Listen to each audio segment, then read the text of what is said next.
Hello children, welcome to my channel Easy 60. இன்னைக்கு Tamil Nadu syllabus standard 10 ஓட chapter 2 example 2.27 பார்க்கலாம்.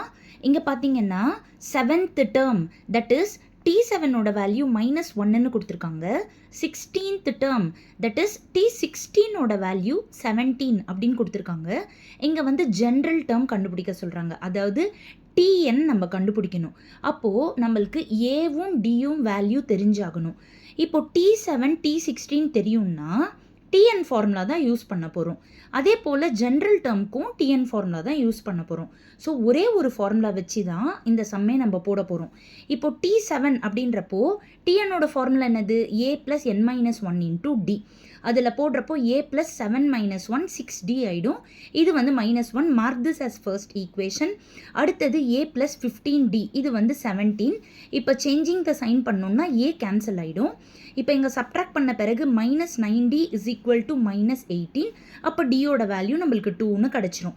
டியோட வேல்யூவை ஃபர்ஸ்ட் ஈக்குவேஷனோ இல்லைனா செகண்ட் ஈக்குவேஷன்லேயோ போடலாம். நான் ஃபர்ஸ்ட் ஈக்குவேஷனில் போட்டிருக்கேன். So A + 6 × 2 = -1. So A + 12 = -1. 12 அந்த பக்கமாக போகிறப்போ -12 ஆகிடும். ஸோ ஏவோட வேல்யூ -13. அடுத்தது அவங்க கேட்ட டிஎன் திரும்ப ஃபார்முலா எழுதியிருக்கேன். A பதிலாக -13, D பதிலாக 2 சப்ஸ்டியூட் பண்ணிவிட்டு 2வை உள்ளே மல்டிப்ளை பண்ணேன்னா 2n - 2. ஸோ 2n - 15ன்னு ஆகிடும். Thank you children.